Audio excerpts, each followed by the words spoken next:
a 250-bed federal medical shelter in New Orleans and 5 medical assistance teams available throughout the state. Since the hurricane hit, more than 6,000 members of the National Guard have been activated in Louisiana, Mississippi, Alabama, and Texas, and other states to support search and rescue and recovery efforts. For those who have lost their homes, states have been working with the American Red Cross to open almost 50 shelters across the Gulf Coast. We know that there is much to be done in this response on our part. We need to get power restored. We need to get more food, fuel, and water deployed. I get hourly updates on the progress from FEMA well into the night, and we'll be working around the clock until the critical needs of the region are fully met, and we will meet them. Even as we tackle the core elements of the disaster response, we're also deploying new tools to help speed this recovery, things that have not been used very much in prior hurricane responses.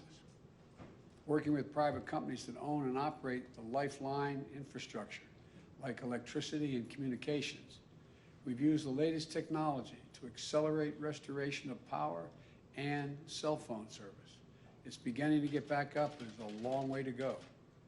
For example, to minimize the amount of time it will take to get the power back to everyone, I've directed the Federal Aviation Commission, the FAA, to authorize the use of surveillance drones to assess Ida's damage to energy infrastructure, while ensuring those flights do not disrupt aerial search and rescue missions.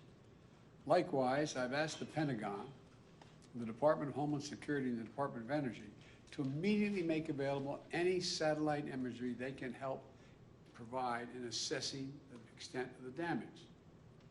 Drones and satellites can make the work faster by getting to the places that are most desperately in need. They can identify where the lines are down, map the damage, help get the transmission lines back up and running in all the parishes. But people, hard-working people, do the complicated and dangerous work. There are more than 25,000 linemen and clearance crews from 32 states in the District of Columbia racing to restore power. In Alabama, 2 have died on the job. This is complicated and really dangerous work, but we're moving as fast as humanly possible to get it done. It's important to know that the region hit by Ida is the key center of our nation's oil production and refining infrastructure. That's why we're not waiting to assess the full impact of the storm is going to have on oil production and refineries. We're moving already, quickly, to increase the availability of gas and easing the pressure on gas prices around the country. I've directed the Secretary of Energy, Jennifer Granholm, to use all of the tools at her disposal, including using the Strategic Petroleum Reserve to keep gas flowing to the pumps. In order to get critical supplies to the region to beat the pandemic, I directed the Department of Transportation to renew an energy declaration to provide flexibility on how many hours a truck driver can drive. Most people don't know there's a limitation on the number of hours you can be on the road. The Transportation Department is broadening that emergency declaration to include transportation of gasoline and other types of fuel as well, in addition to medical supplies and food. In addition, the Environmental Protection Agency has approved emergency waivers for Louisiana and Mississippi that will expand the supply of gasoline that can be sold in those states and increase availability at such a critical time.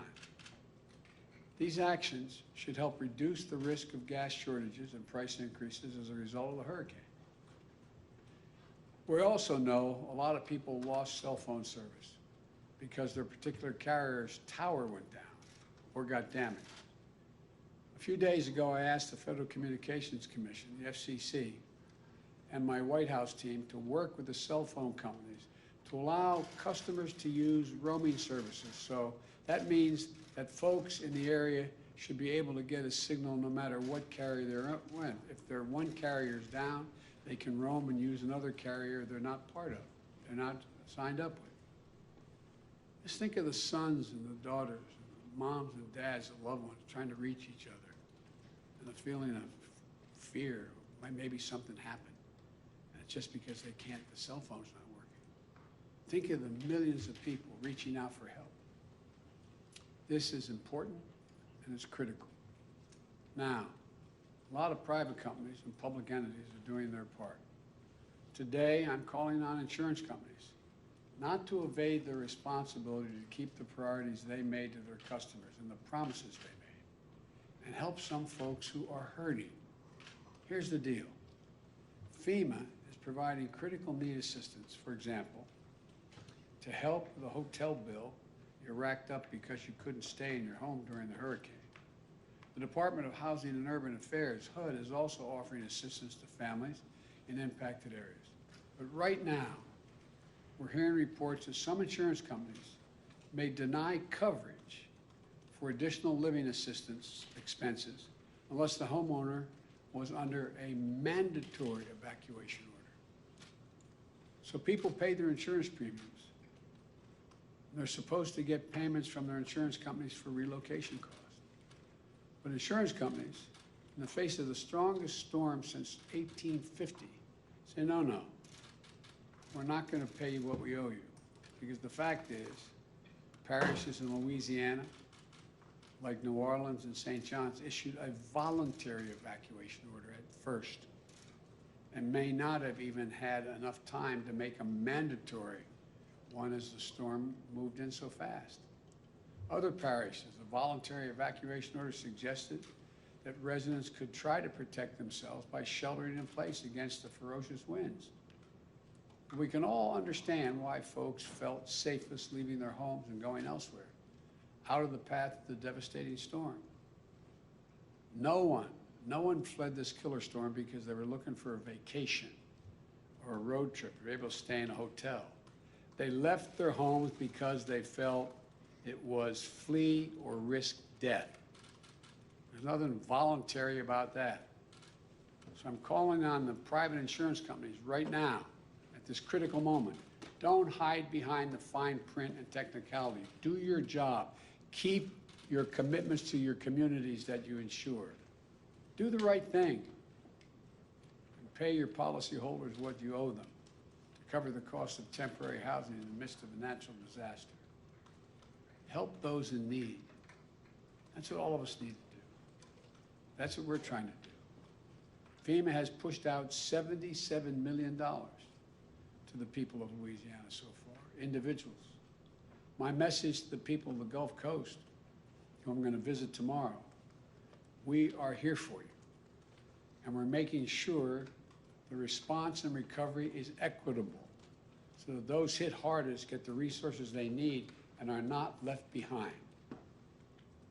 Whether you're a homeowner, a renter, a parent, a small business owner, no matter who you are, if you live in the affected area, please visit disasterassistance.gov. Go online and visit disasterassistance.gov to find help now.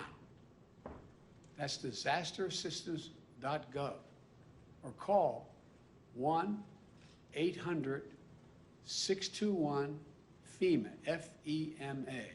1-800-621-FEMA, F-E-M-A. That's 1-800-621-3362. There's help you can qualify for right away.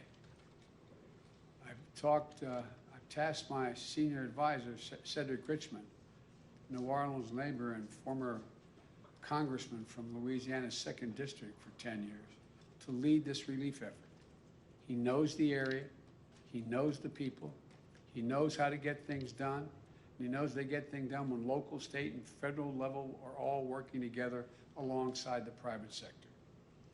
The people of Louisiana and Mississippi are resilient and resourceful. We're going to stand with you for as long as it takes to recover and allow you to rebuild. And to the country, the past few days of Hurricane Ida and the wildfires in the West and the unprecedented flash floods in New York and New Jersey is yet another reminder that these extreme storms and the climate crisis are here. We need to be much better prepared. We need to act. When Congress returns this month, I'm going to press for their action on my Build Back Better plan. That's going to make historic investments in electrical infrastructure, modernizing our roads, bridges, our water systems, sewer and drainage systems, electric grids and transmission lines, and make them more resilient to these superstorms and wildfires and floods that are going to happen with increasing frequency and ferocity. We're reminded that this isn't about politics. Hurricane Ida didn't care if you were a Democrat or a Republican, rural or urban. This destruction is everywhere.